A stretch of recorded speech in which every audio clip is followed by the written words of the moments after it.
AP నుంచి కొత్తగా రాజ్యసభకు వెళ్లేది ఎవరనే దానిపై సస్పెన్స్ కొనసాగుతోంది. ఇప్పటికే జనసేన అభ్యర్థిగా లింగమనేని రమేష్ ను ప్రకటించింది. ఇవాళ లింగమనేని రమేష్ నామినేషన్ దాఖలు చేయనున్నారు. టీడీపీ తన 3 అభ్యర్థులను ప్రకటించాల్సి ఉంది. ఇప్పటికే రాజ్యసభ సభ్యుడిగా ఉన్న సానా సతీష్ కు మరో అవకాశం దక్కడం దాదాపు ఖరారైంది. విద్యా సంస్థల అధిపతి భాష్యం రామకృష్ణను పెద్దల సభకు పంపనున్నట్లు సమాచారం. 3వ అభ్యర్థి ఎవరనే అంశంపైనే ఉత్కంఠ నెలకొంది. బీసీ వర్గం నుంచి ఎంపిక చేసేటట్లయితే స్పీకర్ చింతకాయల అయ్యన్న పాత్రుడు కుమారుడు విజయ్కి ఆ ఎస్సీ వర్గ నేతను ఎంపిక చేస్తే సీనియర్ నేత వర్ల రామయ్యకు అవకాశం దక్కుతుందని తెలుస్తోంది.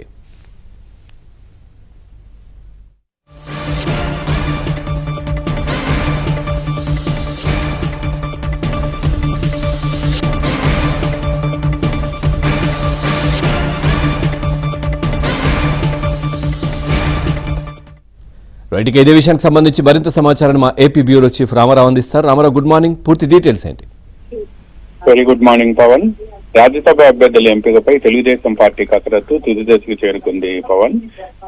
ఇప్పటికే 16 నెలల పాటు ఎంపీ పదవి చేసిన గతంలో మోపిదేవి వెంకటరమణ రిజైన్ చేసిన స్థానంలో సానా సతీష్ కి అప్పట్లో తెలుగుదేశం పార్టీ ఎంపిక చేసింది. అయితే ఆ సానా సతీష్ 16 నెలలే రాజ్యసభకు పనిచేయటంతో ఆయనకు క్యాస్ట్ కూడా కలిసి రావడంతో సానా సతీష్ కు మళ్ళా అవకాశం ఇవ్వాలి అని టీడీపీ హైకమాండ్ భావిస్తుంది. ఎందుకంటే జనసేన కూడా వేరే సామాజిక వర్గానికి చెందిన లింగమనేని రమేష్ కి ఇవ్వటంతో సానా సతీష్ కి ఇక్కడ కలిసి వచ్చింది అని చెప్తున్నారు. అందువలన కాపులకి ఇక్కడ అవకాశం కల్పించాలి, సానా సతీష్ కి కంటిన్యూ చేయాలి అని టీడీపీ హైకమాండ్ భావిస్తుంది అని సమాచారం అందుతుంది. అదేవిధంగా భాషా విద్యా సంస్థల అధినేత తెలుగుదేశం పార్టీ ప్రతిపక్షంలో ఉన్న సమయంలోనూ ఆ తర్వాత పార్టీ అధికారంలోకి వచ్చిన తర్వాత కూడా పార్టీ కోసం అన్ని రకాలుగా సహాయం చేసి పార్టీ బ్యాక్ ఆఫీస్ లో కూడా క్రియాశీలక పాత్ర పోషిస్తున్న భాషా విద్యా సంస్థల అధినేత భాష్యం రామకృష్ణ పేరుపై పార్టీలో ఏకాభిప్రాయం వచ్చింది. ఆయనకు రాజ్యసభ ఇవ్వాల్సిందేను అని పలువురు కోరటంతో పాటు ముఖ్యమంత్రి చంద్రబాబు నాయుడు, పార్టీ జాతీయ వర్కింగ్ ప్రెసిడెంట్ నారా లోకేష్ కూడా సానుకూలంగా ఉన్నారు. గతంలో కూడా ఆయనకి రాజ్యసభ ఇస్తారని ప్రచారం జరిగినప్పటికీ కూడా ఈసారి మాత్రం ఆయనకి రాజ్యసభ ఇవ్వాలి అని చెప్పి హైకమాండ్ దాదాపుగా నిర్ణయానికి రావడంతో పాటు పార్టీలో కూడా పూర్తి ఏకాభిప్రాయం రావటం, ఆయనకి ఇవ్వాలని అందరూ కోరటంతో భాషా విద్యా సంస్థల అధినేత భాష్యం రామకృష్ణ పేరు దాదాపుగా ఖరారైందని చెబుతున్నారు.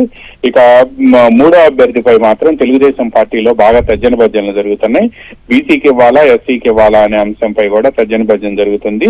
బీసీలకైతే రాష్ట్ర శాసనసభ స్పీకర్ తెలుగుదేశం పార్టీకి సంబంధించిన సీనియర్ ఎమ్మెల్యే చింతకాయల అయ్యన్న పాత్రుడు కుమారుడు చింతకాయల విజయ్కి ఇస్తారు అని చెప్పి ప్రచారం జరుగుతుంది. ఎందుకు అంటే చింతకాయల విజయ్ పార్టీ ప్రతిపక్షంలో ఉన్న సమయంలో ఐటీడీపీకి పూర్తి బాధ్యతలు తీసుకోవటం, పైగా పోలీసుల వేధింపులు, అదేవిధంగా అక్రమ కేసులు, కక్ష సాధింపు చర్యలకు కూడా అప్పుడు వైసీపీ ప్రభుత్వం చింతకాయల విజయ్పై దిగింది. అయినప్పటికీ కూడా ఇవన్నీ తట్టుకొని నిలబడటంతో పాటు ఐటీడీపీని సమర్థంగా నడిపించారనే పేరు చింతకాయల విజయ్కి పార్టీలో ఉంది.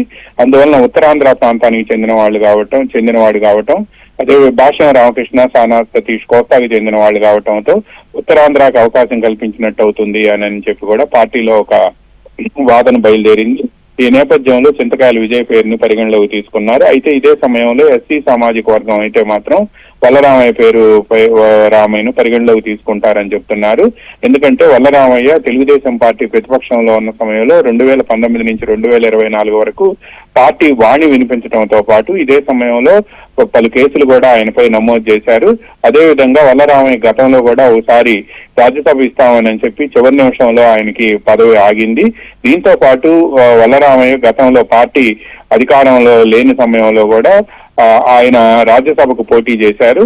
అయితే వల్లరామయ్యకి సంబంధించి పార్టీ హైకమాండ్ మాత్రం ఎస్సీలకు ఇస్తే ఆయనకే ఇవ్వాలి అని చెప్పి సానుకూలంగా ఉంది.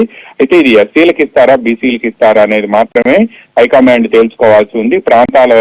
సహజంగా ముఖ్యమంత్రి చంద్రబాబు నాయుడు ప్రాంతాల వారీగా కూడా చూస్తారు. ప్రాంతాలు, కులాలు వీటన్నిటినీ కూడా ఈక్వేషన్స్ ని పరిగణలోకి తీసుకుంటారు.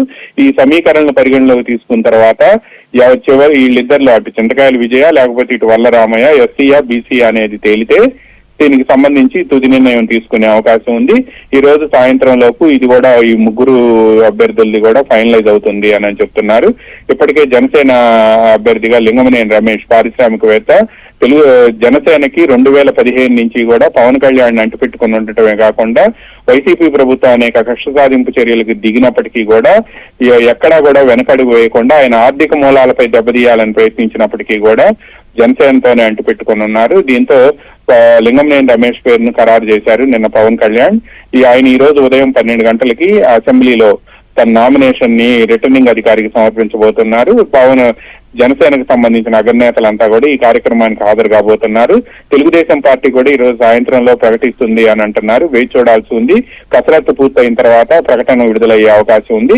బట్ సానా సతీష్ అండ్ భాషం రామకృష్ణ వీళ్ళిద్దరి పేర్లు మాత్రం ఖరారైనవి అని చెప్పి మాత్రం చెబుతున్నారు. అయితే అధికారికంగా ప్రకటించాల్సి ఉంది. చివరి నిమిషంలో ఎటువంటి మార్పులు చోటు చేసుకుంటాయి అనేది కూడా వేచి చూడాల్సి ఉంది. ముఖ్యమంత్రి చంద్రబాబు నాయుడు లేదా నారా లోకేష్ ఎంపిక చేసిన అభ్యర్థులకు ఫోన్లు చేసి వాళ్ళకి అభినందనలు తెలిపిన తర్వాత మాత్రమే ప్రకటన విడుదల చేయాలని తెలుగుదేశం పార్టీలో భావిస్తున్నారు.